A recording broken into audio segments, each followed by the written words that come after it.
Okay, good morning everyone. Today we are going to continue with our book club on the fundamentals of diagnostic radiology.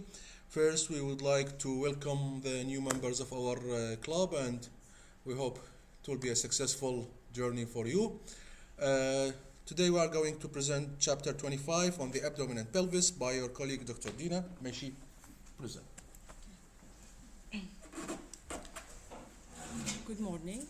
So chapter is abdomen and pelvis.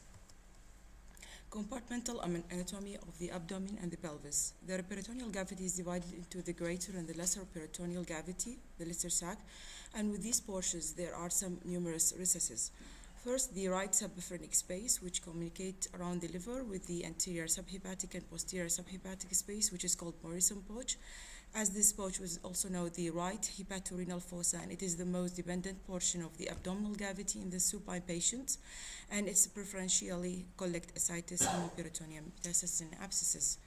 On the left side, there is the subphrenic space, and it's communicated freely with the left subhepatic space as well, but it's separated from the right subphrenic space by the falciform ligament. We will show it in the next diagram. And it's also separated from the left paragolic by what's called phrenocholic ligaments. There is a left subhepatic space, or what's called gastrohepatic recess, and it's affected by any disease located there as the duodenal bulb, lesser curve of the stomach, gallbladder, and left lobe of the liver. Now, because pelvis is the most dependent portion, so any blood fluid infection will be settled there. As you can see here in this diagram, this is the liver, and on the right side there is the right subphrenic space, and it's communicates through the anterior and the posterior subhepatic space, while the left subphrenic it's communicate with the right side through the falciform ligament, and it's freely connected with the gastrohepatic recess. On the next image, as you can see, there is a fluid in the right subphrenic space here. It does not Collect. because of the falciform ligament. Yes, and this is the falciform ligament, and also there is the left subphrenic space. In the curved arrow, there is the lesser sac, and on the asterisk, this show the gastrohepatic recess. This is the gastrohepatic recess, and yes. Now, the falciform ligament itself consists of two closely applied layers of peritoneum and extended from the umbilicus to the diaphragm. We can see it in parasagittal plane. And the caudal free of the falciform ligament contain the ligamentum teres, which is a remnant, as you all know, of obliterated umbilical vein. The falciform ligament reflect over the posterior dome of the liver to forming what's called coronary ligament, and it's defined the bare area of the liver. As you can see here, this is the coronary ligaments. It defines the bare area of the liver. The lesser omentum is isolated peritoneal compartment between the stomach and the pancreas, and it's communicate with the rest of the peritoneal cavity only through the small what's called foramen of Winslow. It's composed of gastrohepatic and hepatoduodenal ligament, and it suspends the stomach and the duodenal bulb from the inferior surface of the liver. Also, any pathological process in the lesser sac usually occur because of disease in the organs such as adjacent organs such as pancreas and stomach, rather than from elsewhere. Normally, the lesser sac is collapsed. And the greater omentum is a double layer of peritoneum that hangs from the greater curvature of the stomach and descend in front of the abdominal viscera, separating the bowel from the anterior abdominal wall, and it serves as a fertile ground for implantation of any peritoneal metastasis as well as any inflammatory process, as you can see here. So this is the gastrophrenic ligament. This is the lesser omentum. And down there, this is the double layer of the greater omentum, and behind there is the lesser sac. Now there is a retroperitoneal spaces divided into anterior perirenal and posterior pararenal space. This is the anterior pararenal space, and it's located between the posterior parietal peritoneum and the anterior renal fascia, while there is the perirenal space that's composed of anterior renal fascia and posterior renal fascia, and there is the posterior pararenal fascia that's located posteriorly. Perineal space itself encompass the kidney, adrenal gland, and perineal fat, and formed by anterior, as we mentioned, and posterior renal fascia. Usually, the anterior renal fascia is only thin one layer of connective tissue, while the posterior it's of two layers, and the anterior, as we mentioned, the anterior is connected with the anterior fascia, while the posterior is connected with the lateral conal fascia. The posterior perineal. Now, the renal fascia itself bounded to a fascia surrounding the aorta and the vena cava, and usually this prevents the spread of any disease to the contralateral perineal space. Fluid collection in this site, usually of renal origin, like infection, urinoma, and hemorrhage. The posterior perineal space is a potential space and usually contain a fat, and it's extending from the posterior renal fascia to the transversalis fascia. As we mentioned, it's only filled with fat, and laterally there is the psoas and quadratus lumborum muscles. This one. The pelvis itself also divided into three major compartments. The peritoneal cavity extends to the level of the vagina, forming the pouch of Douglas, or cul-de-sac in females, and to the level of the seminal vesicles, forming a rectovesical pouch. There is the broad ligament that reflect over the uterus, fallopian tubes, and paramaterial uterine vessels, and it serves as the anterior boundary of the rectouterine pouch of Douglas. The cul-de-sac itself is the most dependent portion of the peritoneal cavity and collect the fluid, blood abscesses, and intraperitoneal drop metastases.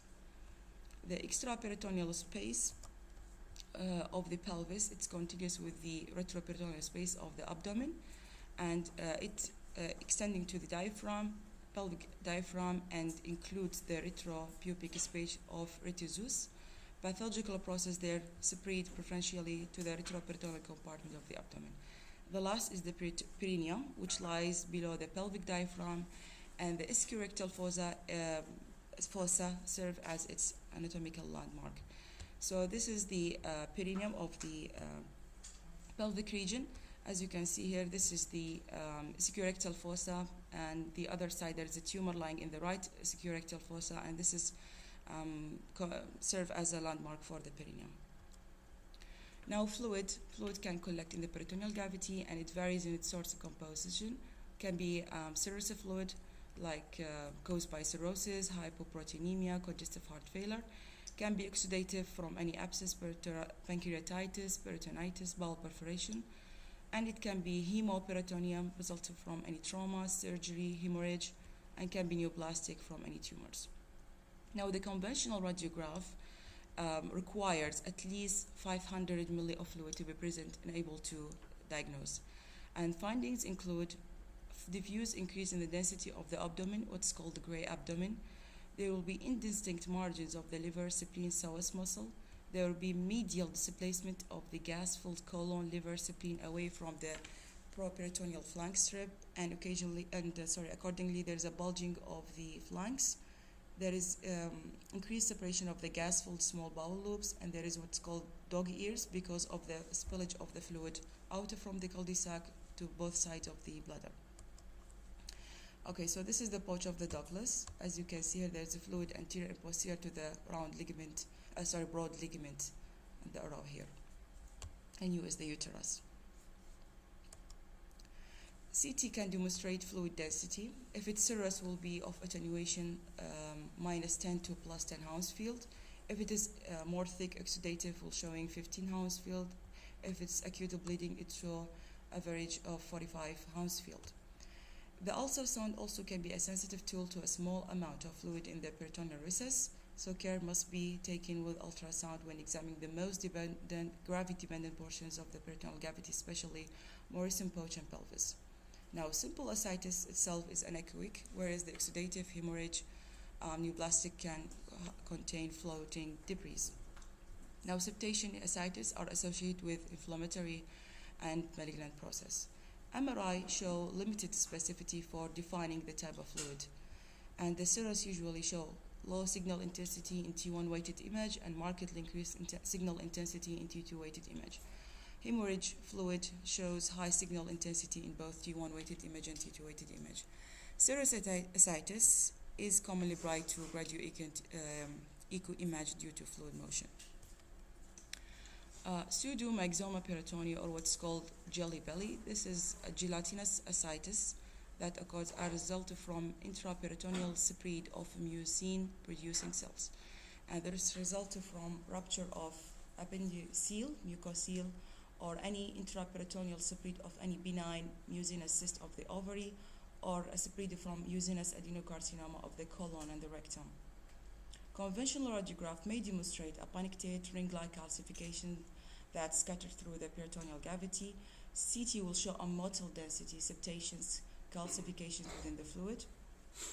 And ultrasound will demonstrate intraperitoneal nodules that ranging from hypo to strongly echogenic.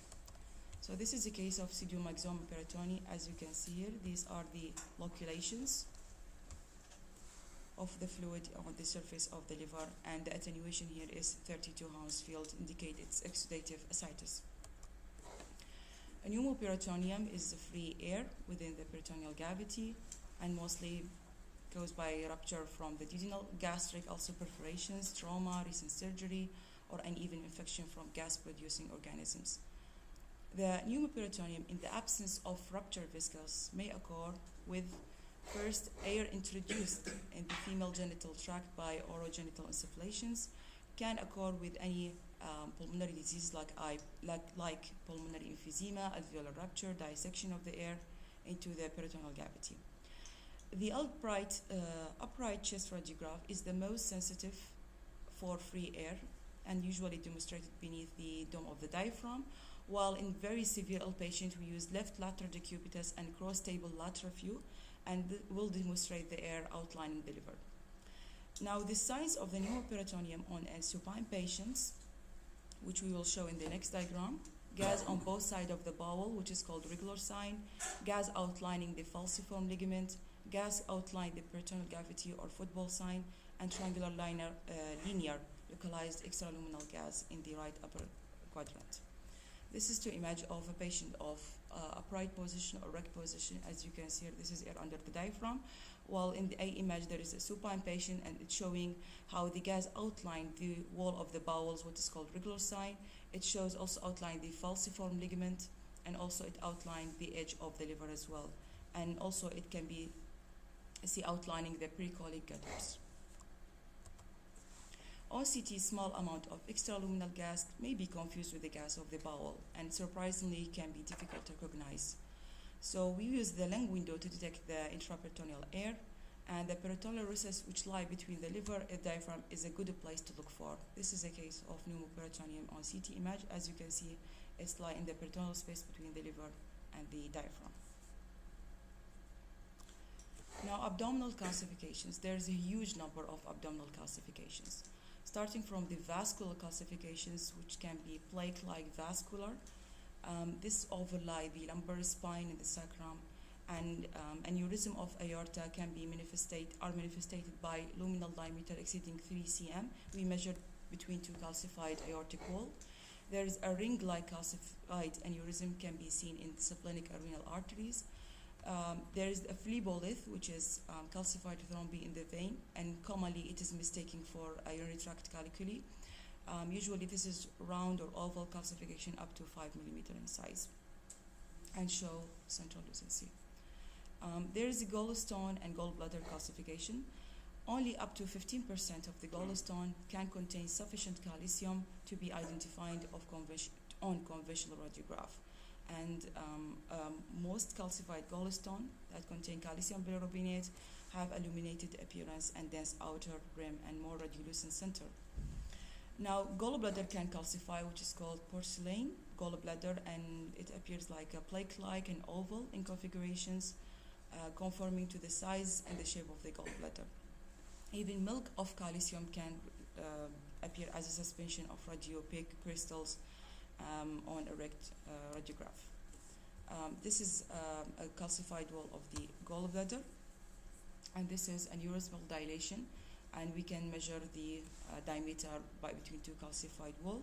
And if we take a left posterior oblique position, this will make the aorta project away from the spine, so that we're able to visualize the aortic wall calcifications easier. First, the porcelain gallbladder, you should know it's a precancerous condition. Yes. So you should be able to recognize it because you can save the life of a patient. first. Second, the calcified gallbladder stones, usually it's called Mercedes-Benz sign. It shows just like a sign of the Mercedes, Yes. triangular, Fast. because of the laminated appearance. Okay. Keep that in mind. There is another calcifications in the lymph node, usually result from granulomatous disease such as TB, histoplasmosis, and the mesenteric nodes are the most commonly calcified. Urinary caliculi, about 85% of urinary caliculi are visible on conventional radiograph. They range from punctate to several centimeters. Most characteristic one is the staghorn, which assumes the shape of the renal collecting system. The urinary caliculi can be renal, and usually on radiograph show posterior positions as opposite to the anterior position of the gallstone, which can be mistaken. Ureteral caliculi, which we seen through the course of the ureter and mostly lodged in the narrowing areas, the uretero-pelvic junction, pelvic brim, and the vesicular junction. And there is the bladder caliculi, which is laminated, seen in the midline of the pelvis. CT has become the imaging of method of choice to detect any urinary tract stones. Liver and spleen granuloma also can be seen, which is multiple small dents, and they are healed of foci of tuberculosis or histoplasmosis or any granulomatous disease. And there is the appendicolith or enterolith. This is an oval of construct lamination seen within the lumen of the bowel, and can be and appendicolith itself can be indicated, can be a sign of acute appendicitis. So this is image of multiple calcification. This is a calcified cyst in the kidney. This is calcification in pancreas. This is the calcifications of the adrenal gland, which we will mention in the next slide. Both sides of the spine at the level of the first lumbar vertebra, and this is the staghorn stone, and this is a bladder filled with calcification, which is a bladder stone. Calcified adrenal gland, as we mentioned, it's on both sides, at its site, and associated with any adrenal hemorrhage in the newborn, tuberculosis, Addison disease. It's been seen on the both side of the first lumbar vertebra. There is the pancreatic calcifications, can be associated with the chronic alcoholic induced pancreatitis. Calcified cyst, most common one is the echinococcus cyst or hydatid cyst, commonly calcified and may be found in any intra-abdominal organ. There is the tumor calcification, but usually it's of different shapes. The coarse popcorn calcifications of uterine leiomyoma is the most characteristic. There is the benign cystic teratoma, may contain a teeth or a bone opacifications. Calcified peritoneal metastasis, most commonly with ovarian or colon mucinous cystoadenocarcinoma, may outline the peritoneal cavity. There is a soft tissue also calcifications, like calcified injected granuloma from the site of the injection of medication like penicillin, because contain calcium salt. It can be also cystocirrhosis, which appear as a rice grain appearance on the muscles. There is a bowel content sometimes like bone, seeds, even any medication that contain heavy metals. And peritoneal cavity, peritoneal calcification also may be nodular or sheet-like calcification, and it can be a sign associated with the peritoneal dialysis, peritonitis, or canceromatosis. This is a tumor calcification. As you can see here, this is a cloud-like calcification, and seen in the distribution of the peritoneal recess. And this is case of papillary serous cystoadenocarcinoma of the ovary separate. Acute abdomen, as we all know, there is a broad differential diagnosis of the acute abdomen starting from appendicitis. The chest radiograph is optimal detection of the pneumoperitoneum and intrathoracic disease. The routine assessment through an erect and posterior anterior chest radiograph. There is the supine erect, as we mentioned, outpatient, and also the horizontal beam. There is also CT ultrasound, also routine used. They say that erect chest X-ray can detect as little as 1 to 2 milliliter of air. So it's like very sensitive. Very sensitive. Okay. Gas in the abdomen can be normally present in any patients. Air fluid level are seen normally in the stomach, in the small bowel, but never been seen in the colon distal to the hepatic flexure. Small bowel gas appear as multiple small gas collection bowels, and showing a normal air fluid levels in the stomach, but not exceeding 2.5 cm in length. Also, normal intestinal gas pattern can be up to 3 to 4 bowel loops, and they are measuring from 2.5 to 3 cm in diameter. The colon itself contains a gas and fecal material reaching up to 3 to 8 centimeter, while especially with the cecum having the largest diameter. Now, complete absence of the gas in the small bowel may be seen in patients with bowel obstruction with fluid rather than air filling the dilated loops. Now, the term that we use in our reports is non-specific abdominal gas pattern, has no precise meaning and should not be used. This is a normal patient showing a normal gas pattern. This is the stomach, this is the duodenum, and this is also in the right colon, as you can see here. And this is also in the small bowel. How many air fluid levels in the abdomen X-ray are normal? 1 to 2. نقول 2 نقول 3 باي عندنا 5 باي 3 أبو 5 و5 أبو 3. يا إما 3 fluid levels up to 5 centimeter in diameter أو 5 fluid levels up to 3 centimeter. يا 3 أبو 5 يا 5 أبو 3. Nice. With or left? ها؟ Left. إيه يعني طول العروق مالتها بالإكس-راي يعني.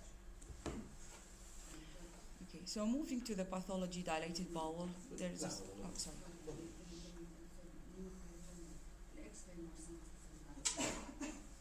لا هو CT sensitive بس يعني if you have very simple and very sensitive exam, you will start with X-ray. You will not go for CT scan.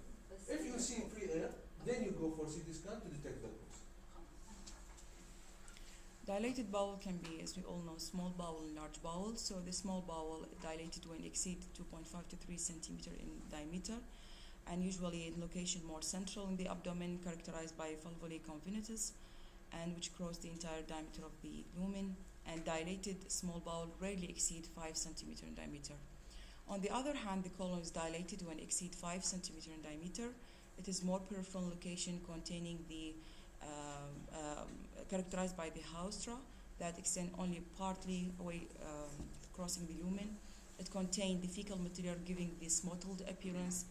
The cecum would show the largest diameter in the bowel, and it usually dilates to a greater extent irrespective to the site of the obstruction, and it dilates when exceed 8 centimeter in diameter.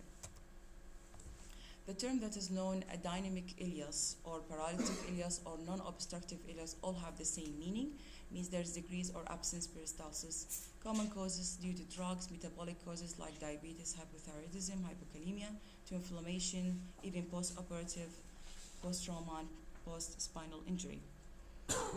A dynamic ileus demonstrates diffuse symmetric, predominantly gaseous distension of the bowel, occasionally may result in a gasless abdomen.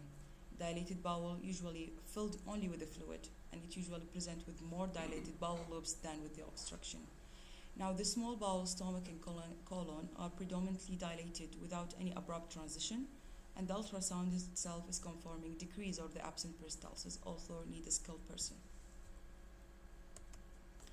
Centennial loop, a term, refers to a segment of intestine that can be paralyzed and dilated as it lies next to inflamed intra-abdominal organ. Basically, it's a short segment of a dynamic ileus that appears as an isolated lobe of distended intestine, and it remains in the same position on serial image. And finding a Centennial Loop can alert of adjacent inflammatory process. A location itself can have different meanings. So in the right upper quadrant suggests acute cholecystitis, hepatitis, or pyelonephritis according to the organs there. In the left upper quadrant can be seen in the pancreatitis, pyelonephritis, splenic injury, and in the lower quadrant, diverticulitis, appendicitis, salpingitis also can cause. This is a case of Centennial Loop in this image. As you can see here, this is associated with the acute pancreatitis. This is a normal gas pattern.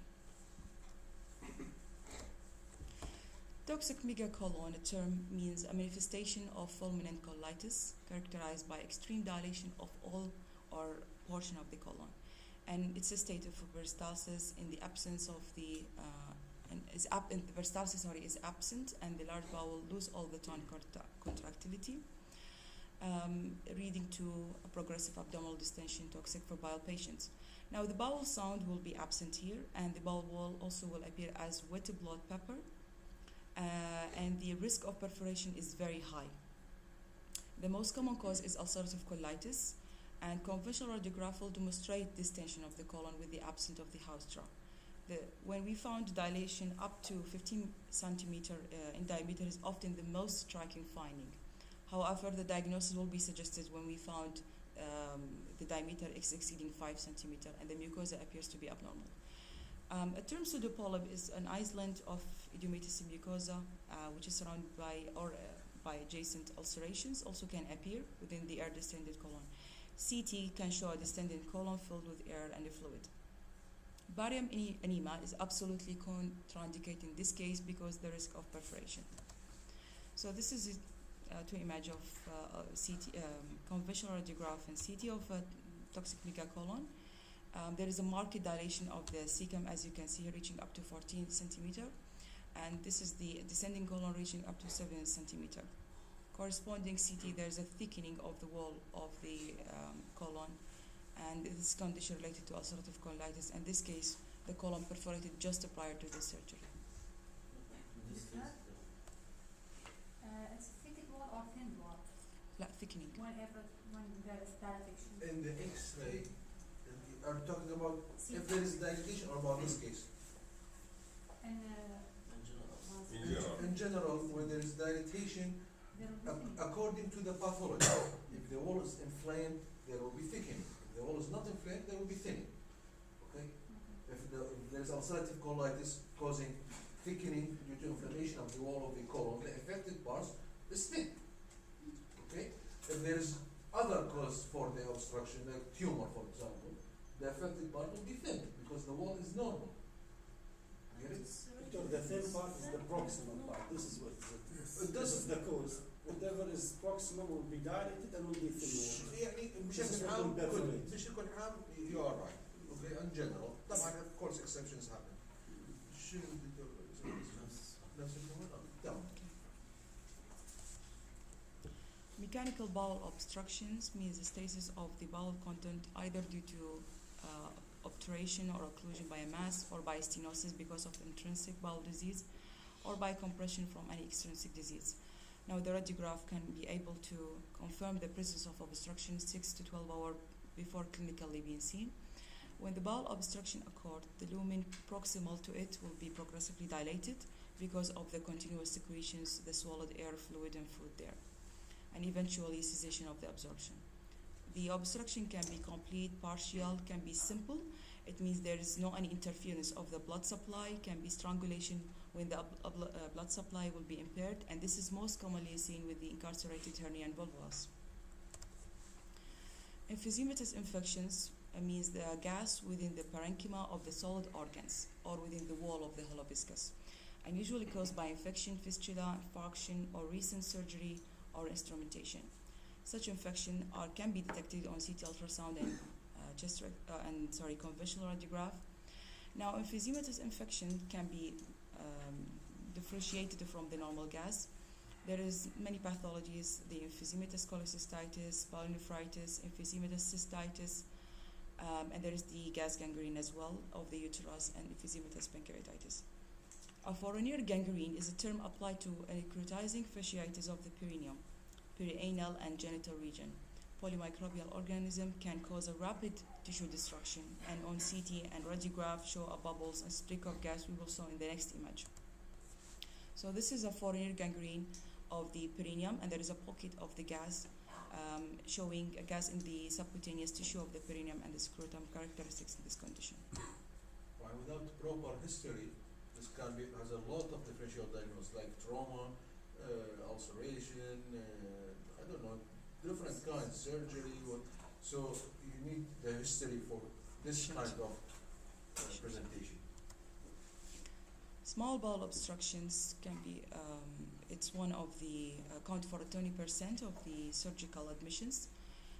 In developing countries, most commonly by the incarcerated hernia, finding appear as dilated bowel loops, more than 3 centimeter, small bowel air fluid level that exceed 2 centimeter in width, two or more air fluid levels are different heights, more than 5 millimeter, within the same loop, which is called dynamic air fluid level, which is strong evidence of obstruction. And there is the small bubble of gas trapped between the fold, appearing as a string of Pearl sign because of the row of small gas bubbles oriented horizontally and obliquely across the abdomen.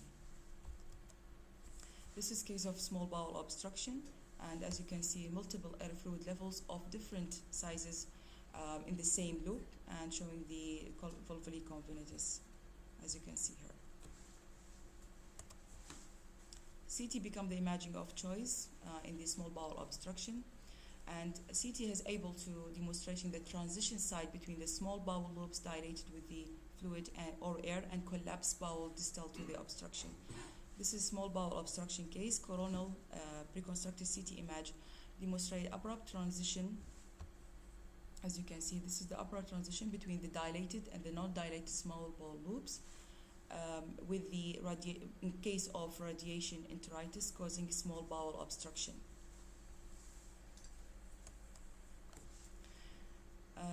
Now let's go to the strangulated obstruction is associated with the change in the bowel wall and the mesentery due to impairment of the blood supply. CT can show a circumferential wall thickening more than 3 millimeter with edema, target or hollow appearance of the lucency in the bowel wall.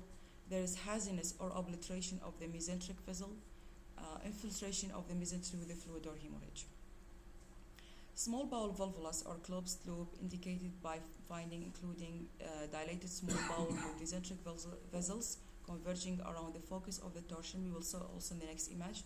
U or C-shaped dilated small bowel loop, a peak sign, which is occurred because of the torsion that's seen as a fusiform tapering of dilated bowel loop.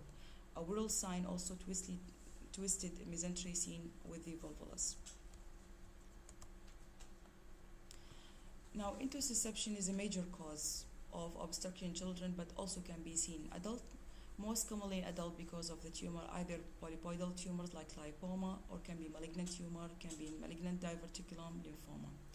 There are three types of intussusception: enterocolic with the small bowel tumors. There is ileocolic, and this is idiopathic in children but caused by mass in the adult. And there is the cholecolic, which is more common in adult. The conventional radiograph demonstrate a soft tissue mass, and the barium study demonstrate barium trapped will be between the intussusception and the receiving bowel, forming a cold spring appearance. CT will demonstrate a target-like intestinal mass, and on the transverse section, the inner central density with invaginated loop surrounded by a fat density mesentery that's enveloped by the receiving loop. The same as in the ultrasound will show the donut configuration, giving this multi-layers of hyper-echoing rings representing the alternating mucosa, muscular wall, mesenteric fat. So this case of anterior intussusception, as you can see, there is this is the invaginated bowel inside the adjacent bowel, and there is of different in density in case of metastatic lesion from malignant melanoma. Gallstone ileus, as we all know, it's a bowel obstruction caused by a large gallstone passing from the gallbladder to the intestine. Now, the causative gallstone are typically usually single, faceted, and 2 to 5 centimeter. It can cause mechanical obstruction and more commonly seen in elderly patients.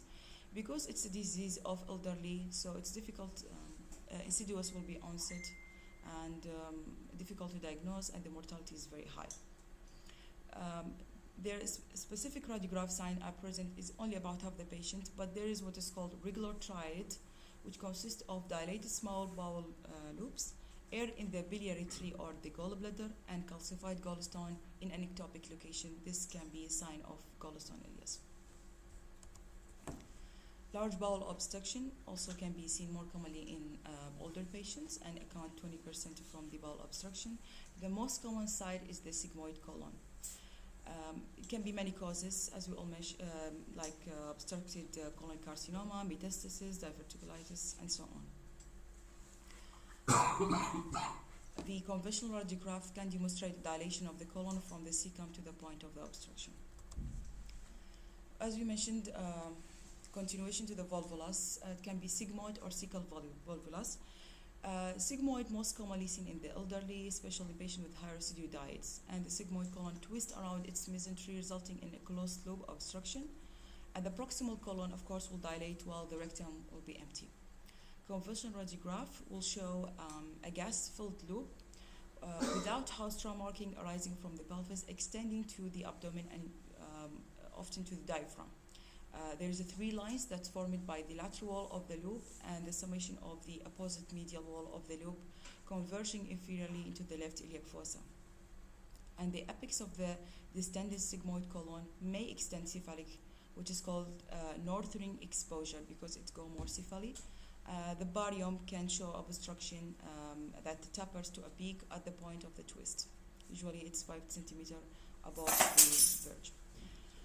Now the CT also will show an inverted dilated U-shaped sigmoid colon, absence of the gas in the rectum, the transition zone between the filled and dilated and the collapse at the point of twisting, oblique line created by the orientation of the transition zone, which is appear as a cross mark sign, and single peak shaped transition as well. As you can see, this is sigmoid volvulus. This is a case rising in the pelvis, the sigmoid colon, and it's extending to the left diaphragm and showing this what is called 3-line wall. This is 1, 2, 3, the twisted sigmoid. Fecal volvulus, there are 3 types. The most common type when it twists, invert, and display to the left also quadrant. There is axial twist along its long axis and usually appear on the right lower quadrant.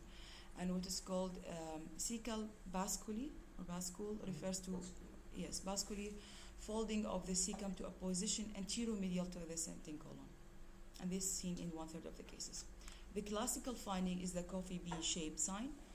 Apex of the appendix will be also in the left upper quadrant. The cecum will be greater than 10 centimeter in diameter and collapsing of the distal colon, of course. Now the CT can show nearly the same finding. Cecum in the upper mid and left abdomen, area of swirling of the bowel and mesenteric fat in the right lower quadrant, or it's called Will sign. Appendix will be displaced to the left upper quadrant. 2 transition points will be seen, one of the entering and one of the exciting loop. And when the loop is completely wound around each other, X mark spot will be seen, and cecum also will distend more than 10 centimeter and distal large bowel is decompressed. This is a case of fecal volvulus supine patient. This is a placement of the cecum into the epigastrium. The more distal colon, as you can see here, is nearly collapsed, and the diagnosis was confirmed by surgery. Fecal impaction, the most common cause of large bowel obstruction, especially in elderly patients, and giving this mottled characteristic appearance. When we found that colonoscopy and Perineum should be performed in order to find any obstructing carcinoma. A colonic pseudo obstruction, or it's called Ogilvie syndrome, it's a clinical disorder of acute colonical distension, but without presence of any mechanical obstruction. Most current theories because of the autonomic innervation of the colon. Conventional radiograph will demonstrate the dilation of the colon, and commonly also from the cecum to the splenic flexure, occasionally in the rectum. Now CT can demonstrate the same finding as well, and the cecal dilation will be up to 10 centimeter, wherein there is a colonic decompression by colonoscopy or tubal cecostomy.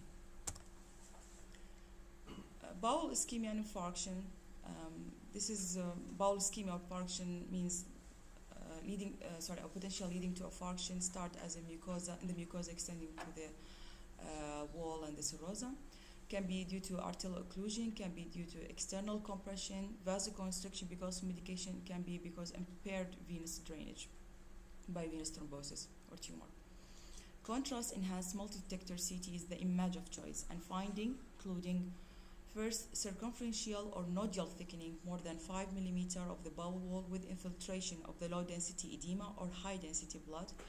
There is a thumbprinting sign resulting from a nodule infiltration of the wall. There is a dilation of the lumen, also more than 3 cm in the small bowel, and more than 5 for the colon and 8 for the cecum. We will found pneumatosis intestinalis and we'll found edema and hemorrhage in the mesentery, engorgement of the vessels, thrombosis of the arteries and the veins, mesenteric, and will be found pore enhanced of the bowel wall along the mesenteric border. Also, there will be absence of the mucosal enhancement with thinning of the bowel wall, which is evidence of a bowel infarction, and ascites as well will be seen. Okay. Pneumatosis intestinalis. This can be due to bowel necrosis, mucosal disruption, increased mucosal permeability, or pulmonary disease. Also itself, we finding the gas in the bowel wall, which also can be a sign of bowel ischemia. It can be seen on CT radiograph as cystic or bubble, a few millimeters. This is case of pneumatosis intestinalis. As you can see here, this is a gas lining the wall as well, and also seen here on the CT. Abdominal trauma then can be finding as hemoperitoneum, blood, can finding Centennial clot, can found free within peritoneal cavity, free contrast within the peritoneal cavity, subcapsular hematoma, intraparenchymal hematoma, and so on. So this is hemoperitoneal and Centennial clots. The CT show there is high attenuation fluids, the peritoneal recess as we indicating hemoperitoneum. There is a Centennial clot, as you can see within, of high attenuation. And this is case of renal infarction, and there is also a clotting and injury at this site. Lymphadenopathy, the most important thing is that unfortunately none of the cross-sectional images methods can demonstrate tumor involvement of the lymph nodes. However, there are some criteria like short axis measurement of the lymph node size are preferred, morphological pattern, including single enlarged node, multiple separate lobulated large or calcifications in the enlarged nodes, which is most commonly seen in inflammatory adenopathy, mucinous carcinoma, sarcoma, and treated lymphoma. Lymphoma, appear as a hypoechoic and echoic lymphadenopathy, can appear as masses in the retroperitoneal nodes, appearing elongating segments. The term that is called sandwich sign refers to entrapment of the mesenteric vessel by a mass of enlarged lymph nodes. MRI can provide excellent differentiation of lymph nodes from the blood vessels because of the flow forward within the vessels. On MRI can appear a lymph node show low signal intensity compared to the surrounding fat on T1 weighted image. On T2 will be of high signal intensity. On fat will be is the technique highlighting this pathology. Now the PET CT scan can have a role in staging of the lymphoma even when CT does not show the lesion. There's two types of Hodgkin and non-Hodgkin lymphoma, which we all know. And shall I skip that? Just a second. Go back. So what do we have? We have the types of the Hodgkin and non-Hodgkin lymphoma. I think we can skip that. Post-transplantation lymphoproliferative disorder is basically lymphoma happening in patients after transplant. The whole idea is the same thing, at least radiologically. Extramedullary hematopoiesis that happens in patients with chronic anemia, for example, in patients with thalassemia. There will be ensicle, there will be masses along the paravertebral gutters. There are different criteria. You can read it on the YouTube lecture, okay? And what else? Retroperitoneal fibrosis, and the hallmark of retroperitoneal fibrosis is a mass that encasing in the retroperitoneum, deviating both ureters medially, not laterally like any mass. It pulls them medially. What else do you have? Abscess, HIV. Previously, they were saying, قبل penicillin and antibiotic, they were saying to know syphilis is to know medicine. Now to know AIDS is to know medicine. It can do anything to any part of the body, okay? And for example, sarcoma and lymphoma and things like that. Okay. Thank you very much. Thank you for the nice presentation. It's a big chapter. You can find the whole lecture on the YouTube channel. It will be there, inshallah, today.